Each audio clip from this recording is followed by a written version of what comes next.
जरांगेंनी सरकारला दिलेल्या मराठा आरक्षणाची डेडलाईन 24 डिसेंबरला संपणार. जरांगे पाटील बरोबर अंतरवली येथे शिष्टमंडळाच्या बैठकीदरम्यान चर्चा करण्यात आली. दरम्यान ही चर्चा सगळे सोयरे या शब्दावर निष्पन्न झाली.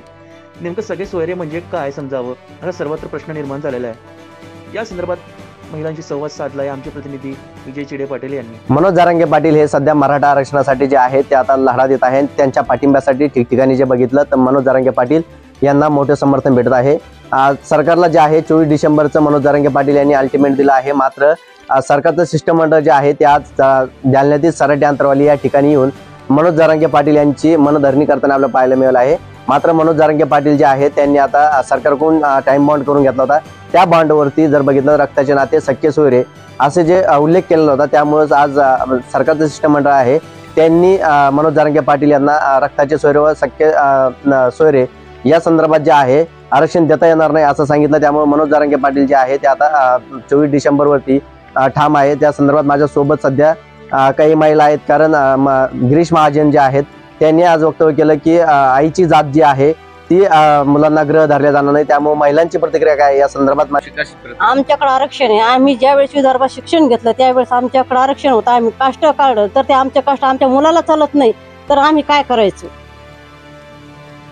आई वडिलाचं रक्त आणि सोयरे सायरे सख्या सोयऱ्याचं हे रक्त एकच आहे ना. तुम्ही म्हणतात आईचं आरक्षण चालतं आणि वडिलाचं चालत नाही, याच्यात आम्ही काय करायचं? याच्यासाठी असं म्हणणं आहे माझं की सरसकट आरक्षण द्यावं, कुणबी बिन मराठ्याला आरक्षण द्यावं, मराठ्या सरसकट असं ते आरक्षण द्यावं. मनोज पाटलांना जे म्हणणं आहे ते आम्हाला मान्य आहे. आम्ही जर मनोज पाटलाच्या पाठीमागे उभा राहून सनी आरक्षण घेऊ म्हणजे घेऊच. हे आमचं हक्काचं आरक्षण आहे, आम्ही घेतल्याशिवाय राहणार नाहीत.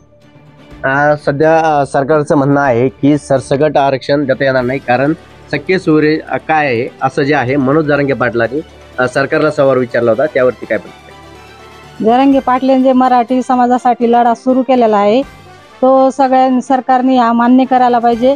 झाले कित्येक दिवस झाले सारा समाज सारे कामधंदे सोडून आपल्या लढ्यासाठी लेकरा बाळासाठी लढत आहे. ते सरकारने हे मान्य करायला पाहिजे. कुणबी प्रमाणपत्र जे सापडलेले आहेत ते सरसकट ओबीसी मधून आरक्षण द्यावे मराठी समाजाला. हा मराठी समाजांचा लढा आहे. तो 24 डिसेंबर पर्यंत जर हा मान्य केला नाही तर सगळे तिथे उतरणार आहे. हे सरकारने दक्षता घ्यावी.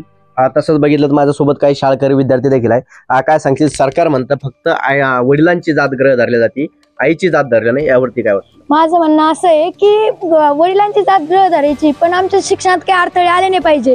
आणि आरक्षण आम्हाला याच्यासाठी नाही लागत की आम्हाला कोणत्या जातीला खाली धरण्यासाठी. आम्हाला आरक्षण याच्यासाठी लागतं की आमचे काही विद्यार्थी म्हणजे आम्हीच आहोत की काही पॉईंट होऊन आम्ही मागं राहतोय. शिक्षणासाठी आम्हाला आरक्षण लागतं ना कोणत्या जातीला असं खाली धरण्यासाठी. आणि तुम्ही आता सांगताय की आमच्या वडिलांचं धरता येते ना, आईचं नाही जमत आहे, पण ते तर आम्हाला असं पुढे अडथळे नाही आले पाहिजे आणि असं काही झालं नाही पाहिजे. ते तरी काय वडील ना एकच आहे ना, रक्ताचं नातं आहे ना ते सोयरं. असं माझं म्हणणं आहे की आरक्षण आम्हाला भेटलंच पाहिजे. आरक्षण आमच्या हक्काचं आहे, आम्ही ते मिळूनच राहणार आहे. आणि 24 तारखेला आम्ही जरांगे पाटलांसोबत रस्त्यावर येणार आहोत. तर कोणी असू काय असू मग, आणि आरक्षण हे आमच्या हक्काचं आहे, नाही कोणाच्या बापाचं. नक्कीच जर बघितलं सध्या जे संतप्त भावना आहेत त्या सध्या मराठीतून व्यक्त होत आहे. आई आणि वडील यांच्यात बदल काय असा प्रश्न देखील आता जे आहे विद्यार्थ्यांना विचारताना पाहायला मिळाला आहे. विजय चिडे, छत्रपती संभाजीनगर.